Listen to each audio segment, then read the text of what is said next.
Good afternoon, everyone. My name is Alexis Alvarez, and I'm the Director of Statewide Training at Florida Legal Services.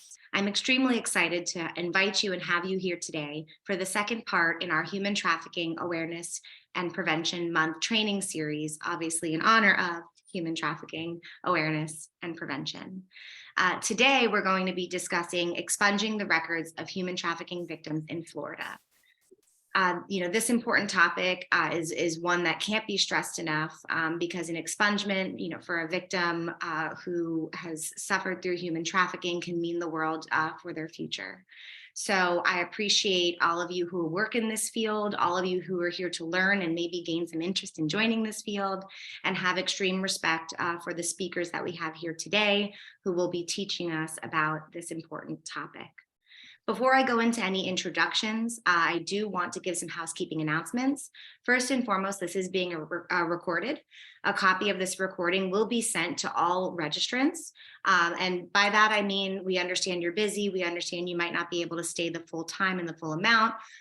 So we want you to stay the whole time and as much as you can. But if you have to sign off and get back to what you're doing, you will receive a copy of this recording. Second piece of housekeeping announcements, questions and answers. We always want to hear your thoughts. We always want to make this as interactive as possible in the webinar vortex that we're in. So please drop your questions into the chat or the Q&A. I will be monitoring those questions and presenting them as they come up to our speakers. So if something comes up and something on a slide or something that our speakers say jogs a question in your mind, don't wait till the end. Throw it into the chat or the Q&A and we'll get it out there. The final two pieces of housekeeping announcements, closed captions are on. If you're having any trouble seeing them, DM me, message me separately. I'll work with you. You just have to press show captions. Zoom updated recently, so if you need some help with that, I'm happy to assist. And the last piece of housekeeping announcement is CLE credit. This was approved for one general CLE credit for our Florida attorneys. I will provide that CLE code in the chat at the end of the presentation, and I will also announce that CLE credit code out loud at the end as well. You will receive an email from Zoom in 24 hours with a copy of the recording, any materials that our speakers give us, and that CLE credit code. So don't worry, you will get it, but you can always reach out to me directly. I'll put my email into the chat. And enough of the boring stuff. Let me get into the introductions of who we have here today. So today with us, we have Jumorrow Johnson. Jumorrow is the current president of the Broward Human Trafficking Coalition.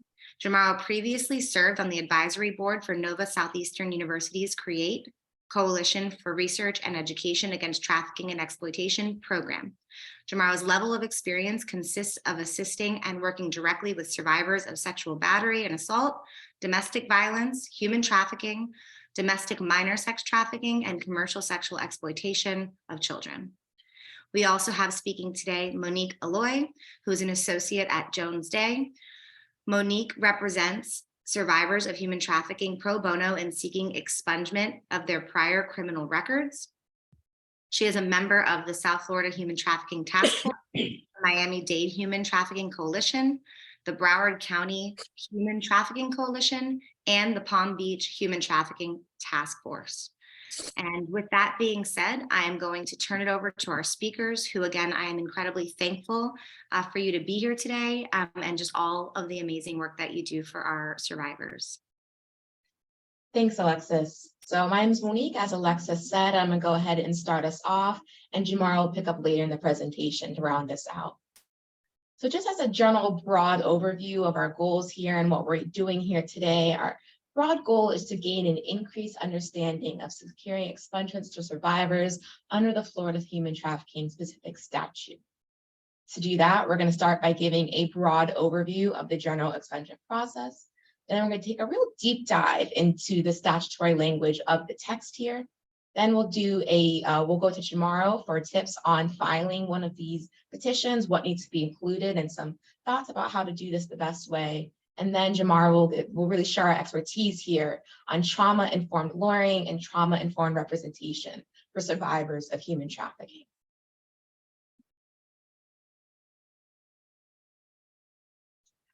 So, expungement generally. Under Florida law, adult criminal history records are public unless they are sealed or expunged. That means that employers, neighbors, family members are able to access your criminal record if they make an appropriate request, unless it's been sealed or expunged.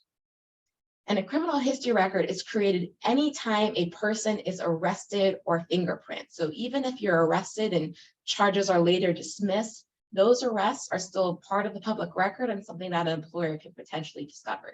That's true, of course, even if there's an adjudication of guilt as to withholding, acquittal, dismissal of charges, or any other disposition.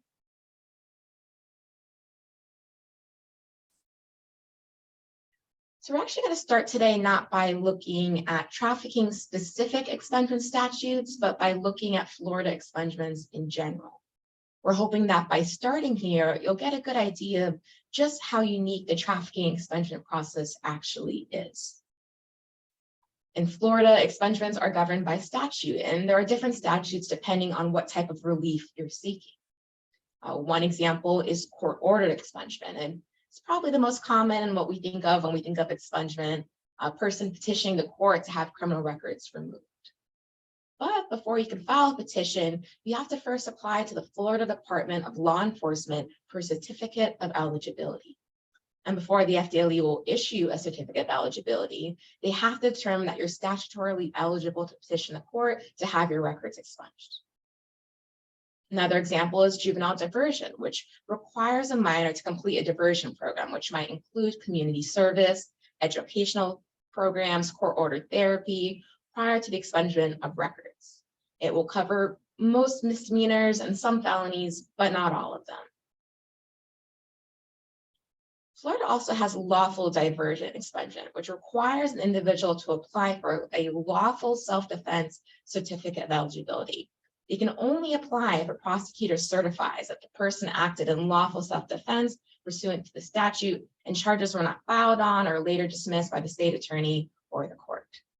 And so on and so on. There's more examples here, but really the important thing to take away here is that these processes require multiple levels of approval and significant investment from the person trying to get the record expunged. And it's not just a matter of a lot of hoops to jump through. There's actually a lot of limitations to what these general statutory expungement schemes can do. For example, under most statutory schemes, you can only expunge one record for a lifetime. Many crimes are not eligible for expungement. You also can't have expungement petitions pending before any other court. Can't have attempted to expunge records in Florida before filing that application, and you can't have certain kinds of convictions on your record, or it will render your entire record unexpungible. Really, the key here is not just there's a lot of loopholes to jump through, but also there's a lot of limitations, and you can see how this process just wouldn't really be helpful for survivors. Survivors of human trafficking are often trafficked through multiple states. They're frequently moved across state lines to either avoid detection or perhaps bring the survivor to an entertainment event or a sporting event, the types of things that tend to attract traffickers. It can also take a trafficker years to, it can also take a survivor years to escape a trafficking situation. So by the time the survivor comes to us seeking expungement, they have dozens of records, maybe spanning 10 years or more across multiple states. Survivors have complicated legal needs, and these schemes just really wouldn't fit them. Picking just one record out of a handful of petty theft and larceny, prostitution, or alerting really wouldn't be helpful for survivors here. We also wouldn't want them to not be able to pursue expungement in Florida just because they also at the same time are pursuing expungement in Texas.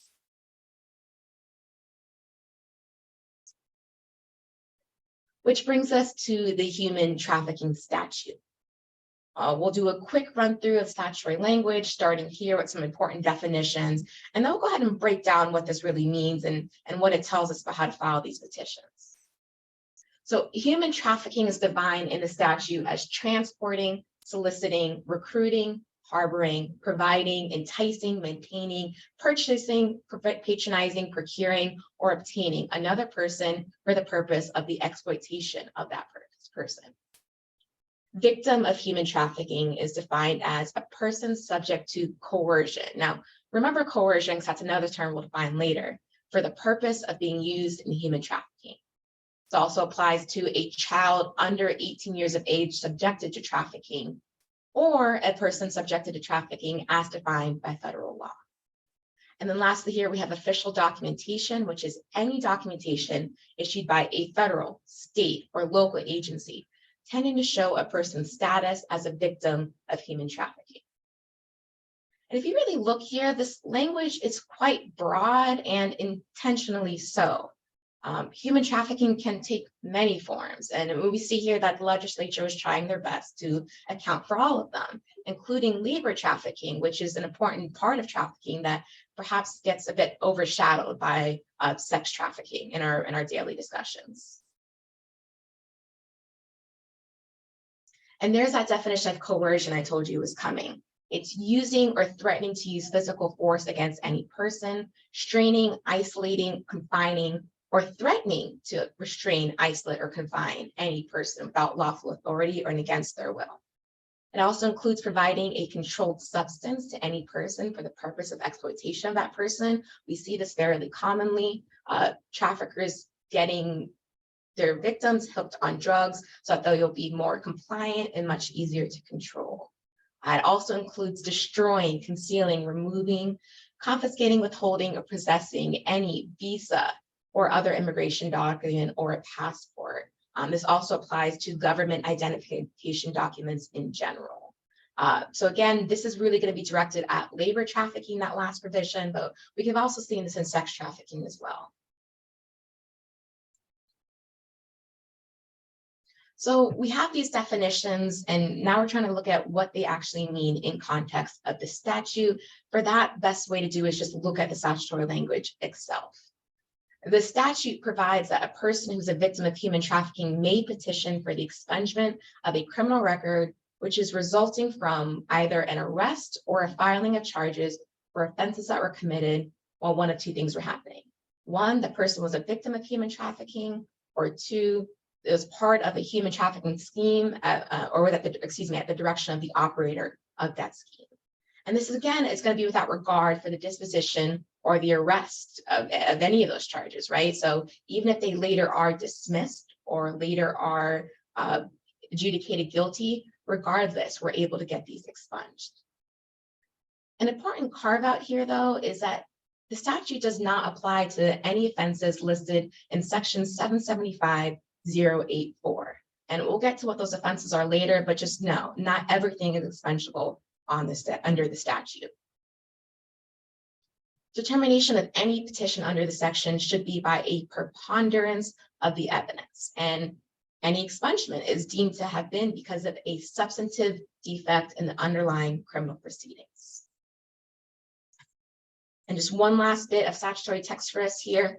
A petition under the section must be initiated with due diligence after the victim has ceased to be a victim of human trafficking or has sought services for victim of human trafficking.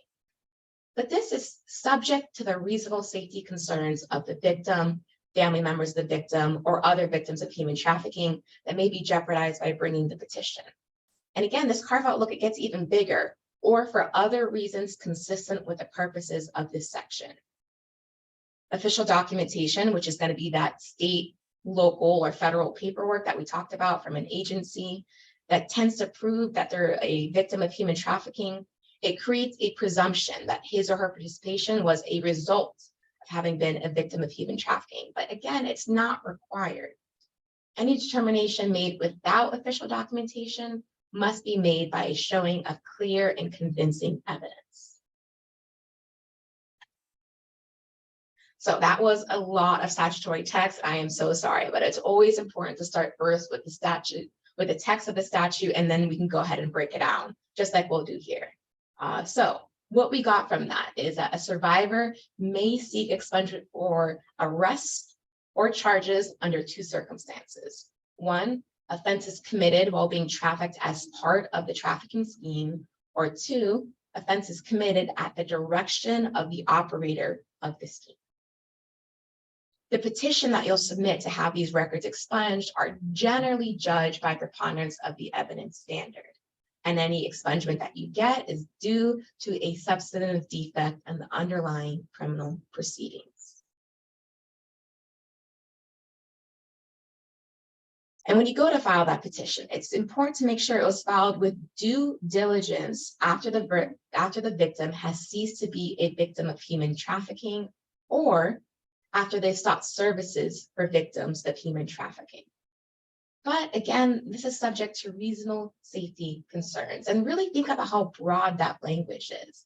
It doesn't just apply to the safety concerns of the survivor, but also the survivors' families and other victims of human trafficking who may be endangered by the filing of that petition. When you think about how many survivors consider themselves to be actively in hiding from their trafficker or from people from their past life, this really is a very broad catch-all that you could use when deciding, if you can still bring this petition, even if it's been as long as 5 years or maybe more. Official documentation creates a presumption that a record is as a result of trafficking, right? Again, this is helpful but not required. Any determination made without official documentation must be made by clear and convincing evidence. So note here the uptick in a burden if you don't have official documentation.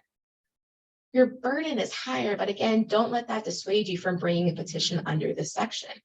Even if a survivor doesn't have court records or police reports in which they are clearly named as a victim of a trafficking scheme, you can still pursue a petition based on their sworn statement. It just must be made by clear and convincing evidence.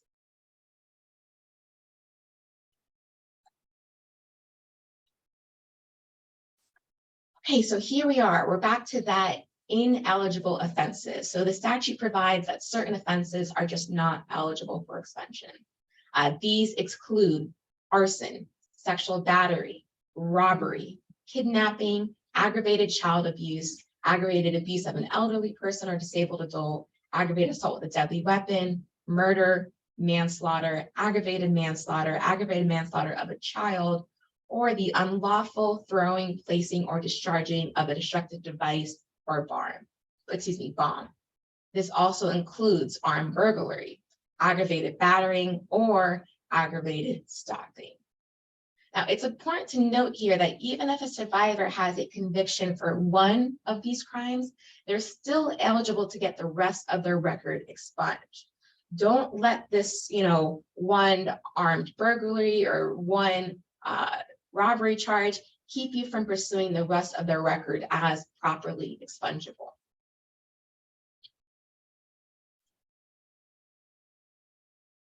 And again, it's always important here to kind of keep track of the burdens of proof because we see multiple things happening within the statute. Generally, the petition is judged by a preponderance of the evidence standard. But remember, official documentation has a role to play here too. It actually creates a presumption that the offense was as a result of trafficking. If not, you're going to have to prove that the offense was a result of trafficking by clear and convincing evidence. But here, helpfully, there is a carve out for minor. Minor victims are presumed to be coerced and therefore victims of human trafficking without further proof.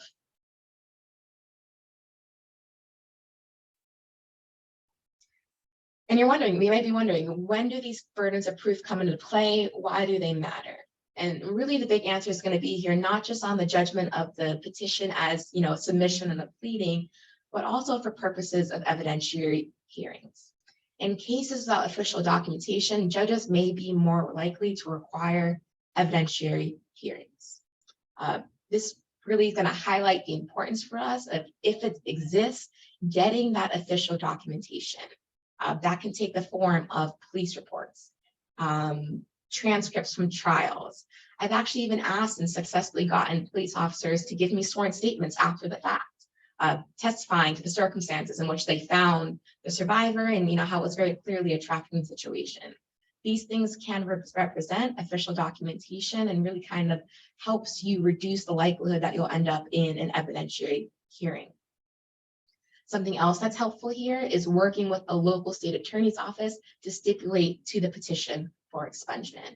Jumorrow can probably talk more specifically about this, but we found great partners in the Broward and Miami-Dade office of the state attorney's office as well, and really working with them to show these petitions ahead of time and understand that they will stipulate to them, which can reduce the likelihood of a hearing where it's appropriate and where the state attorney's office is able to do so. This is very important, reducing the likelihood of a hearing. Many survivors have a fear of the criminal justice system. If they're coming to you, it's because they have a record and they've likely had some problematic contact with the criminal justice system in the past. Many of them have a fear of courtrooms, fear of judges, fear of police officers, and fear of prosecutors as well. Many of them also fear exposure. A lot of survivors at this point of coming to you seeking to have their record expunged are trying to start a new life, right? They've left behind their trafficking days, they successfully escaped, and they're trying to start new. Going into a courtroom in their local community and saying in detail some of the most painful and humiliating things that they have ever had happen to them, it's going to be really difficult for survivors. And Jumorrow will give us much more in depth on this later, but really our goal here is to reduce the risk of re-traumatizing our victims, right? Trauma-informed lawyering. And this is just as important, or in some ways even more important, to making sure that your petition cites to the right statute or has the right language in it. This is especially important because not all judges are aware of how modern day human trafficking operates, right? You worry about a situation in which a survivor refers to a trafficker as her boyfriend or her partner, and that changing whether a judge views the situation as a trafficking situation, even though people who work within this field regularly know that that is very much par for the course.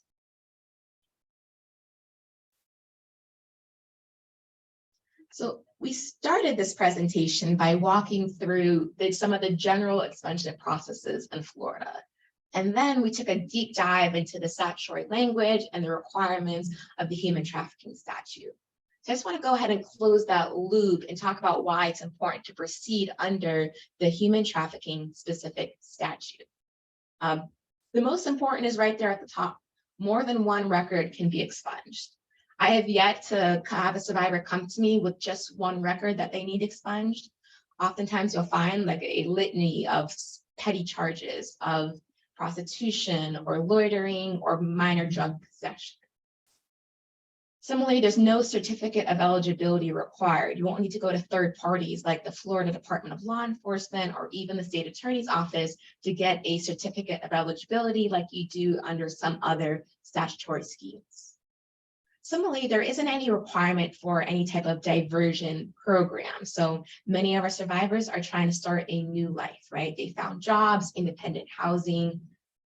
Having them go to community service or education classes or even court-ordered therapy is going to be a roadblock for some of these survivors in maintaining their new life while also pursuing expungement. The fact that we don't have to do that is a real boon to survivors in using this process. Similarly, you can also have multiple petitions pending across the state or the country. You can have a petition pending in Texas and still pursue relief here in Florida. My last note here is this is also just generally a good way to alert judges that something is unique about this case. My experience has been that not many judges are familiar with this process. It's not something that they see in their courtroom every day, the way they see generalized expungement petitions. By proceeding under a different statute with different requirements and different language, it's a great way to signal to the judge that, hey, something's different about this case, something different is happening here, and need to look a little more closely and read a little more closely than maybe you would for some petitions that you see on a daily or weekly basis in your courtroom. So now that we've given a broad overview of expungement and looked at the human trafficking statute specifically, Jumorrow is going to walk us through some of the things that you should know about filing, more specifically, one of these petitions under the human trafficking statute. Hello, everyone, and thank you so much, Monique, for that very informative walkthrough of the legal perspective of the process, because we know that can be pretty daunting, and at times it could also be very confusing. So when we're talking about the actual process, it's very important for us to understand that different counties have different procedures put in place for how their process is going to work. So as long as they're following the statute, how it's written as far as it relates to the sealing and expungement process, however they decide to kind of like create how they're going to make it happen is really, really up to that county. Let me say this before I start. Hillsborough County, Tampa was kind of like the blueprint for this. Brent Woody, who heads up the division there, was instrumental in helping other counties. And I have to say, there are so many, we have 20 circuits in the state of Florida, and there's so many different counties and so many different circuits that really aren't utilizing this piece of legislation, and they should be. Broward County is one of those counties that was not utilizing this service in the way that we needed to utilize it. And that's because, two things. A lot of people didn't know how to go about creating a process where it worked for everyone, because the sealing and expungement process, as Monique explained to you, for human trafficking survivors is very different and unique, and it's not the same as it would be for any regular sealing and expungement. Because, for instance, with regular sealing and expungement, as Monique stated, you only get one for your entire life. You get one charge, one shot. With the human trafficking statute, sealing and expungement statute, they could have multiple offenses, and it can be in multiple different counties, right? And this is why we need the counties, all of the counties, to have some type of process, because there are times where Brent will call Broward and say, hey, we're working on a sealing and expungement for a victim here in Tampa, and we realize they have some charges there in Broward, and we need to work with you guys to try to get this done.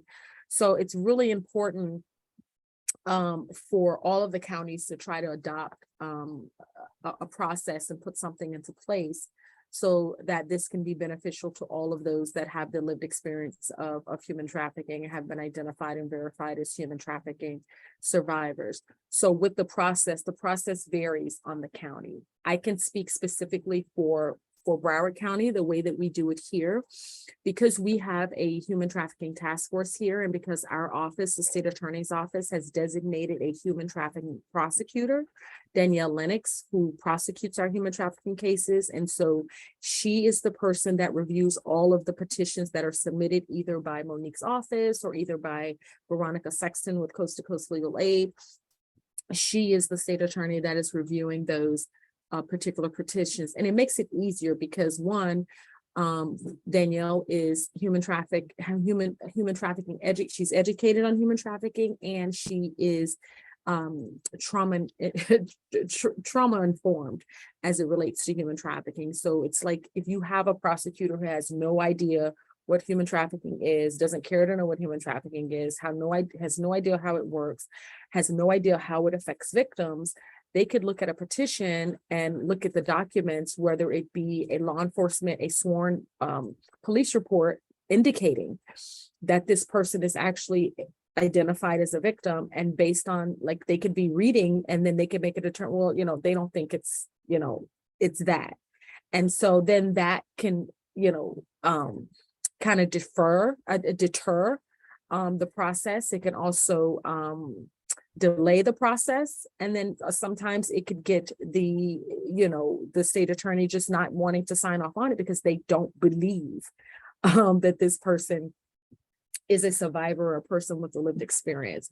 So when you're filing the petitions, you do not need to, it doesn't need to be filed in court, right, where the criminal proceeding occurred. Again, going back, every county needs a procedure put in place and a process put in place as to how they're going to do that. So and it can expunge across multiple counties, as I stated, with one petition, and you can have multiple cases on one petition. We do that here in Broward all the time.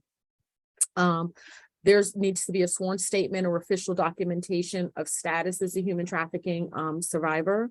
There also needs to be the petition for expungement, the proposed order, and the notion and the motion of confidential information within the court filing. The court may not charge for the filing fee. And this is also very important. This is why it's so important for everyone to be educated, not just on the on the law and the piece of legislation, but understanding the process within your county. So I know for us, we were having some issues with our clerk of court where they were charging. They were charging like filing fees, they were charging for copies and all of these things, and they should not have been doing that. And literally, what we did here in Broward County is Coast to Coast Legal Aid, Victoria Sexton, who is an attorney that handles the bulk of and the majority of the sealing and expungement petitions here in Broward, we scheduled a training with our clerk's office, with our supervisors, and said, hey, this is the legislation, this is the way it works. You guys should not be charging for this. Here we have proof. We're not just making this up, and you are obligated to follow this piece of legislation. So the process has gotten a lot easier and it's a lot friendlier now. And also one of the things that we did here in Broward County is I approached one of judges who is extremely trauma informed and extremely knowledgeable, with human trafficking. And so all of our human trafficking petitions, if they have to go before a judge, they go before one judge. So we had an administrative order created here by our chief judge here in Broward County, indicating that all human trafficking petitions for sealing and expungement would go before Judge Stacy Ross. So she handles all of those petitions for our county. Next slide.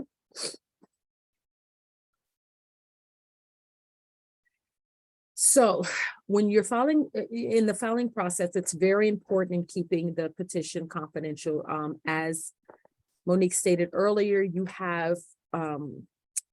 have survivors where even though one of the main perpetrators may have been arrested and maybe in jail, a lot of times when you're working with if what we call a CEO organization, where you do have members of the organizations that are still out and free and roaming about, it's very important to make sure that the survivor's safety is your first priority, right? So confidentiality is essential when you are filing these petitions and creating these petitions for expungement. You have victims that have injunctions already in place against the trafficker.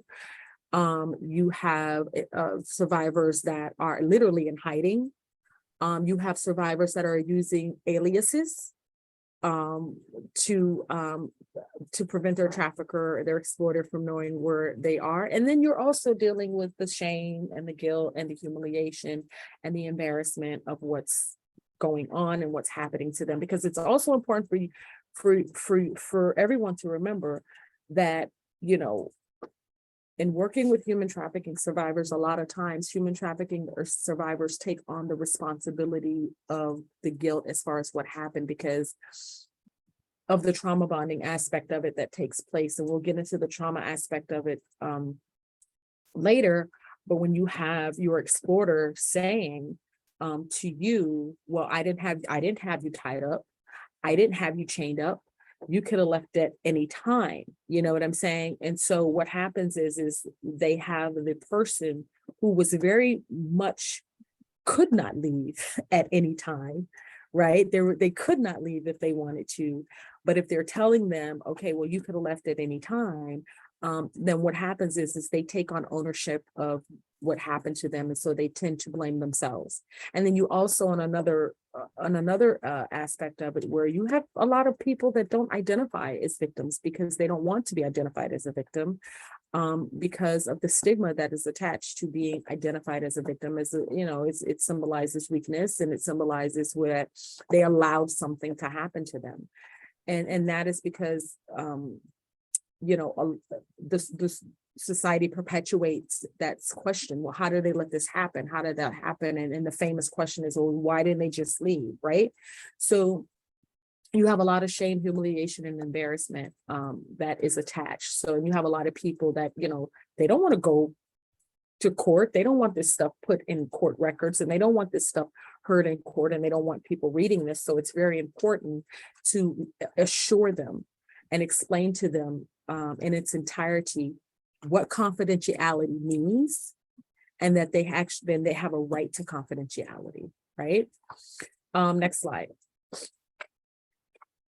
So the confidentiality of an expunged record. So the criminal record that is ordered expunged is confidential. However, the record may be made available to criminal justice agencies, to any governmental agency that is authorized to determine eligibility when you're talking about firearms for use in the course of the agency's official duties and upon court order. Now, also, you have, I found out recently that some clerk's office, they don't shred, because what has happened in the past is that survivors have lost their document, their expungement certificate, the certification that they received. And so if the clerk's office is shredding everything, there's no way to get them a copy. There's no way to provide them with any record, because the expungement process requires them removing it totally from the system, right? So there's no record of it anywhere, right? So if they lose it, it's gone. There's no way for them to receive any type of supplemental copies of it. And so I found out recently in our training that clerk's offices were keeping like one copy for those purposes only, right? And again, you have, the counties have to figure out what their process is going to be, right? So expungement process, if the judge approves the petition, the judge will enter the expungement order, and the clerk will certify the order to each named agency and the state attorney's office, and the clerk will expunge the official court records. The records should be removed from the clerk's website, the arresting agency's records, FDLE's database, and the Department of Corrections database, right? And on appeal cases are reviewed on an abuse of discretion standard, making success on appeal unlikely. So there are like certain special circumstances that are involved, but for the most part, when we're talking about expunge, we're talking about gone, finito, vanished, never existed, right? And it's also very important for us to make sure that the survivor, the person with the lived experience, is very aware of the difference between seal and expungement and what that means, right? And what expungement means. Next slide. So the primary goal when we're talking about, and I mentioned trauma earlier, right?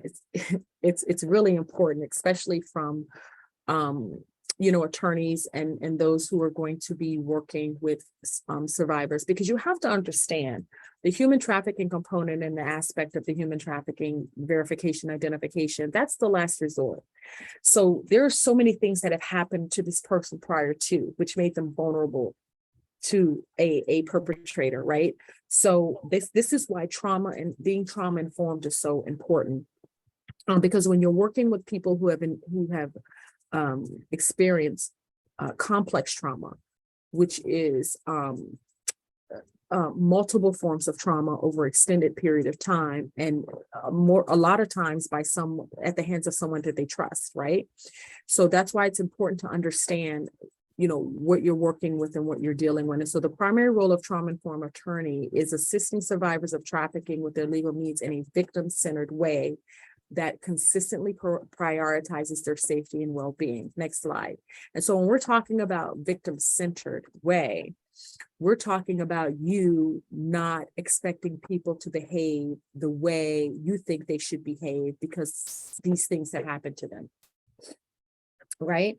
So what's going to happen is that you're going to be working with humans who have inconsistent statements or memory loss, right? Because people disassociate themselves, right? And they step outside of themselves when certain things are happening to them.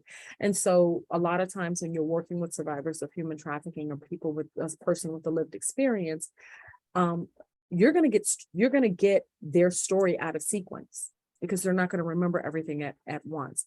So be prepared. Be prepared for inconsistent statements and memory loss, okay? Be prepared for prior bad experience with the legal system, right? Because it's really only up until a few years ago where human trafficking survivors and people with the lived experience were not being prosecuted for being victims, right? So their experience with the court system and the legal system has not been well. And it's not that they don't want help, they don't trust help. And there's a difference. There's a difference between someone not wanting help and someone not trusting help. And so we need to be able to understand that. And we need to also make sure that we are asking and caring about a person with a lived experience of human trafficking, about their prior experience with law enforcement, about their prior experience with the criminal justice system, about their prior experience with the court system. That's going to be able to help you better navigate and how what approach you should be taking and working with this person, right? Preparing survivors for hearings. When preparing survivors for hearings, I would advise you all to reach out to organizations that have life coaches, people that have experienced, have survived human trafficking themselves and have the lived experience of human trafficking, but they are in a place of healing to the point where they are now working with other organizations as life coaches. So they will be able to assist you in walking your survivor through the process. So connecting with organizations that are doing this work is essential. Technological challenges, understand that this is a very a real thing when you're working with survivors of human trafficking, because you have, listen, there's no profile for a trafficking survivor, okay? Just like there's no profile for a pimp. So you can't assume that all trafficking survivors, human trafficking survivors, or those with a lived experience have experienced the same thing, right? At the same time, right? Because it's not true. Because you're going to come across those with the lived experience that they're not technologically savvy. They don't know, right? And then you're going to come across some that they are. So you know, don't put people in a box and assume because they're verified and identified as having the same thing happen, that their experience was the same. So it's very important not to do that. When we're talking about coping mechanisms, you have some survivors or some people with the lived experience, one of their coping mechanisms will be to disassociate, right? So you'll have a person with a lived experience sitting in front of you, explaining some of the most horrific things that you probably have ever heard in your life, and they are just they're stoic, their affect is flat, there's no emotion. That's how they cope, right? You have some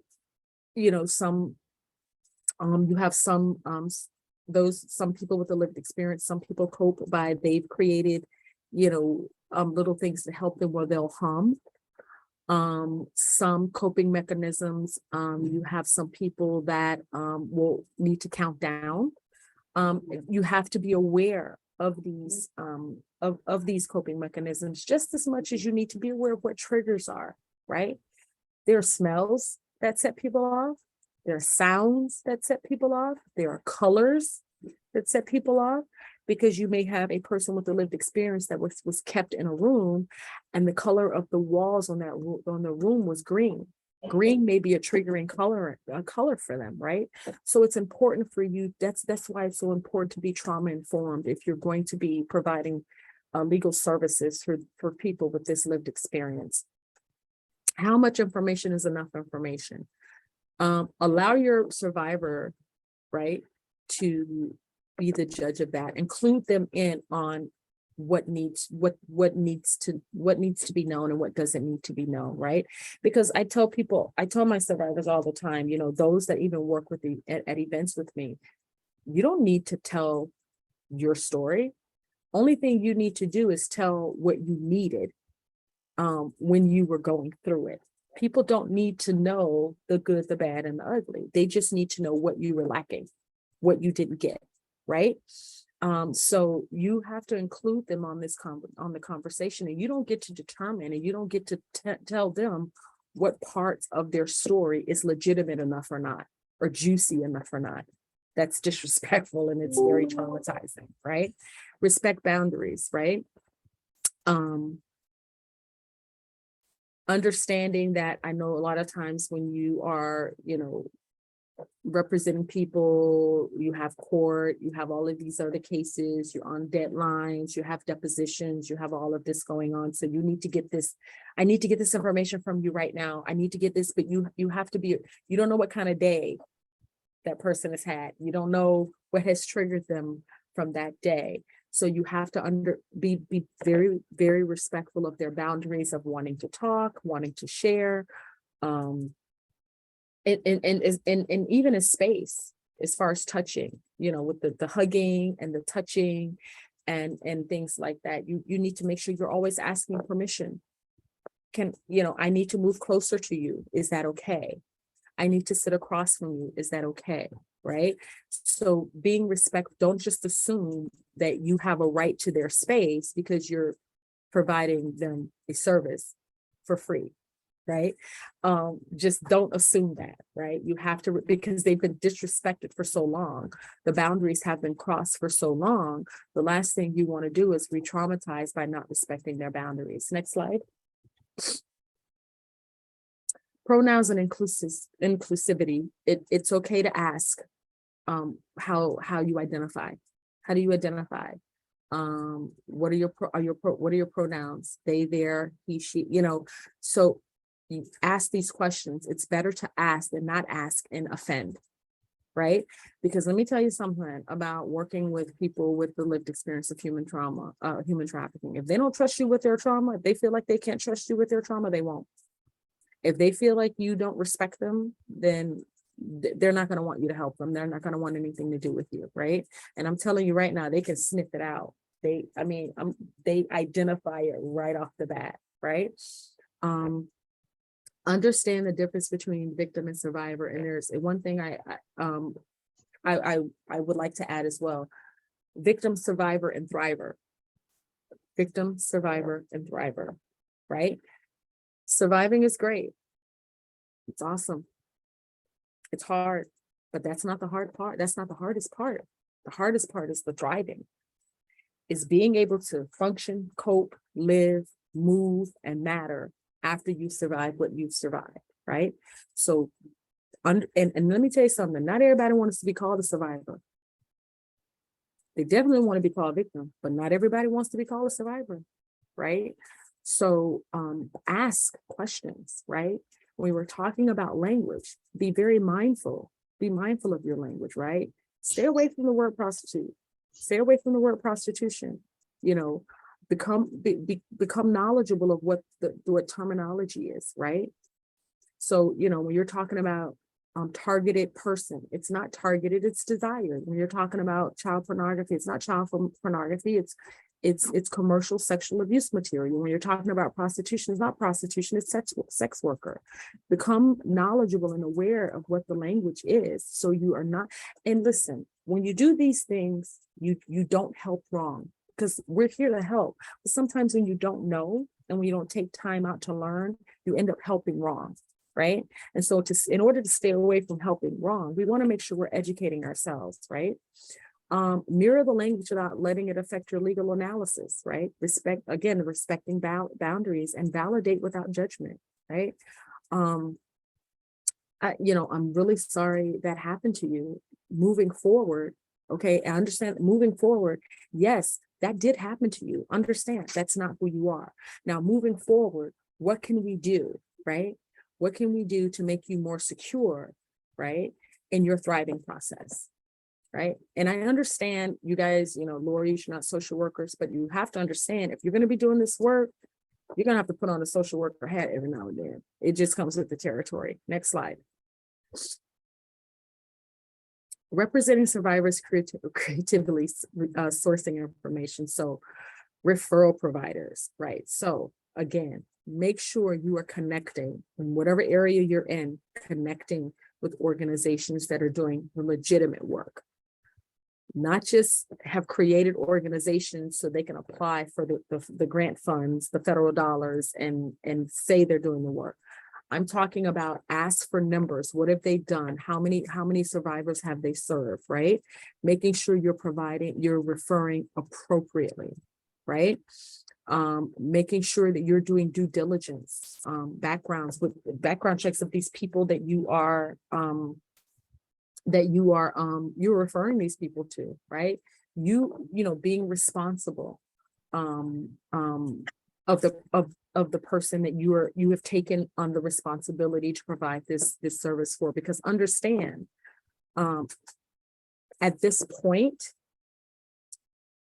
when they are with you, when they are needing you to provide this service for them, they are counting on you to look out for their best interests, right? So you're talking about LexisNexis, conducting the people search, criminal records, geographical information, FDLE record searches, open source searches. Remember that the goal is always to minimize the risk of re-traumatizing while providing competent and effective representation. So please connect them with organizations that will be willing and that are able to assist them with these issues. Don't assume because they know. Don't assume because they are of a certain age that they should know how to do certain things. Because remember,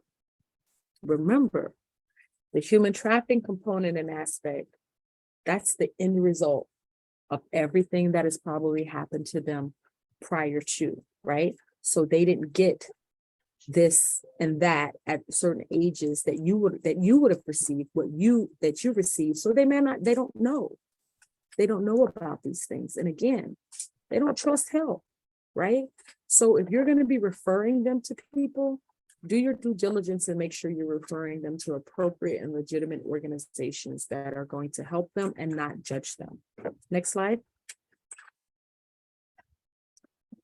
So representing survivors, specific steps to take. Again, develop a nonprofit network to help survivors meet all of their needs: housing, medical, job training, education. Give the survivors options if possible. Don't tell them what they need, ask them what they need. Ask them what they need, because you have to understand, just because you may think they need something at a certain period of time, they may not be in a space to be able to accomplish that. So although they might need it, they may not be able to carry that out, right? Because you have a lot of times, they need housing, right?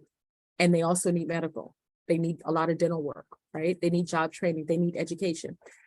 That's a lot. So you have to understand that it takes steps, right? Which is why we need long-term housing when it comes to those survivors with the lived experience. Give them options when possible. Make them a part of their goals. They don't need you setting their goals for them. You let them set their own goals, right? Meet on Zoom or in person, male versus female point of contact. Ask them if they're comfortable meeting with males, if they're comfortable meeting with females. Also, cultural competency is a must. Being culturally competent is a must. I know, you may want to help and it's a great thing, but make sure that you're asking questions. Would you prefer to meet do you want to meet with an African-American therapist, or would you, what is your preference, right? Making sure you are consulting them about their level of care. And that's a sense of empowering, giving them an opportunity to make decisions about their journey. Be transparent, never make promises. Tell the people the truth.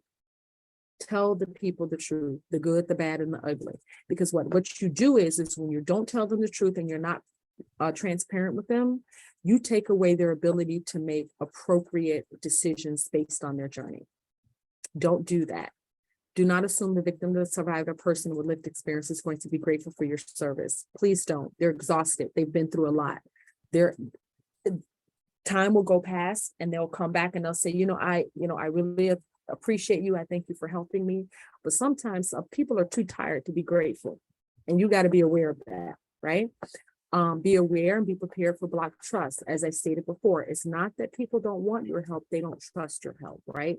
And trauma creates blocked trust. So just don't assume that they're being a-holes or they're being ungrateful. what they're doing is they're waiting for the other shoe to drop because the shoes have been dropping all their life, right? So it has nothing to do with you. Don't take it personal. It's not about you. It's about what has happened to them. Next slide. This actually brings us to our end of any questions. Alexis, is there anything in the chat? Yes, something did come in through the chat. So somebody did ask, is there a parallel trafficking victim sealing statute? So anyone that might be interested in going the route of sealing rather than expunging, or if there is a different body of law for that. So I am only aware of the expungement statute. That is the only statute that we have proceeded under is specifically for expungement. However, this is an area of law that's ever expanding. Even as recently within the last 18 months, the legislature made substantial and I would say excellent improvements to the statute. So that's not to say that it won't continue to expand over time. Awesome. And having said that, and when you're talking about sealing versus expungement, I'm just going to jump out there and assume that the legislation only created expungement for human trafficking because they probably thought that was the better option, because with expungement totally removes it from the system. Sealing does not. So I'm just going to step out there and say that I believe the legislation probably thought they were doing a great thing, just with the expungement aspect of it, because sealing doesn't eliminate the offense. There are multiple entities that still have access to that information. Awesome. So that's the only question that came in through the chat. If anyone has any questions that they want to add into the chat or the Q&A now while I'm giving some final announcements, please feel free. But the first thing I want to say is thank you both so very much, for tying in the practical law of how we actually do this work, and also the practical reality of representing clients who have gone through what they have gone through. And so I appreciate that incredible merging of these topics that you both did in this training. I also do want to give a shout out to Victoria Sexton, who did give our first training as part of this training series, It was on January 12th, Legal Avenues to Protect Survivors of Human Trafficking. And I will provide everybody with a link to that recording, just in case you missed it. I will also make sure I add that into the email that you all will get. So you have it. There it is in the chat, but you also can have it in that email. And so let me quickly pop in the CLE code. The CLE code is 2210828, N as in Nancy. Let me put it in. And this was approved for one general CLE credit and one criminal trial law and one criminal appellate law certification credits. I'll pop that into the chat. And then the other exciting thing I want to say is the final installment of this training series is going to be on January 26th. And that is going to be a panel discussion with multiple speakers, somebody with lived experience, a professor of law, someone who's in the psychology, social work field, to really tie in everything that we've learned over these training series a little bit more and have more discussion about the trauma-informed representation and really what it's like to represent survivors and victims of human trafficking. So I've put that registration into the chat. I will also make sure that is included in the email that is a follow-up with this recording in the CLE code. With that being said, I don't see any other questions that came in through the chat. I always say that means that you covered absolutely everything that everybody wanted to know. If anybody does have any questions, you can always reach out to me. I can always forward that to our speakers. So if there's something that comes up on your mind later, we always want to hear from you. And, Jumorrow, Monique, you are receiving thank yous into the chat. And we just have a question about whether or not this is the proper CLE code. I am pretty sure it is. I can certainly check. Let me check one more time.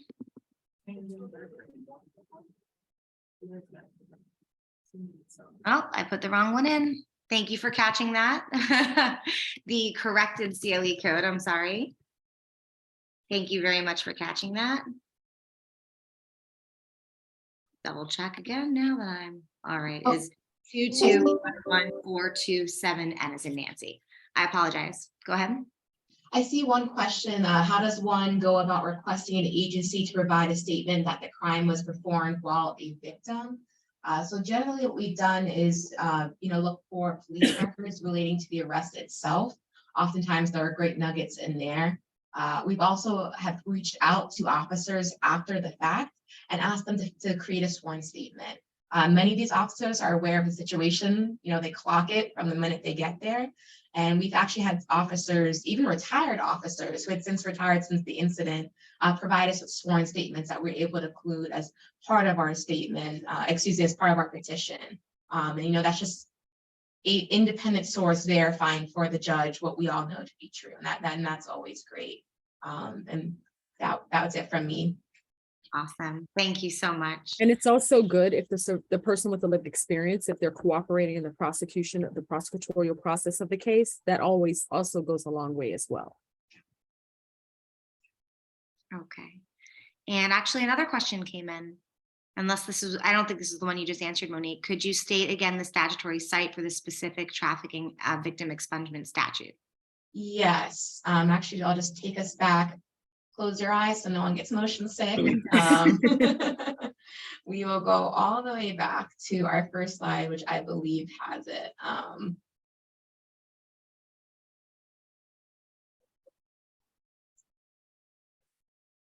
Looks like it's actually not on the first slide. Oh, here we go. It's section 943, period 0583. Awesome. Took us all the way back there to the agenda, but we are full circle. Perfect. Thank you. And I know someone else asked again to give the code again in the time of the next session. The correct code for the CLE credit is 2211427 N as in Nancy. It is also in the chat. And the next session is on January 26th, 12 o'clock, noon, lunch and learn. Registration is also in the chat, and I will send that out to everybody with a copy of the recording, any materials, and the CLE code. So I know we're after 1 o'clock. I want to respect everybody's time, especially our speakers. Thank you both very much for being here. Shout out to Estefania, who's also an associate at Jones Day, who's been on here as my co-host, making sure everything goes well. And thank you all. I know this is a busy month for you all. So taking the time out to be a part of our training series, I can't tell you how much that means. Have a wonderful rest of your day, and I look forward to collaborating again in the future. Thank you. Have a great day. Bye.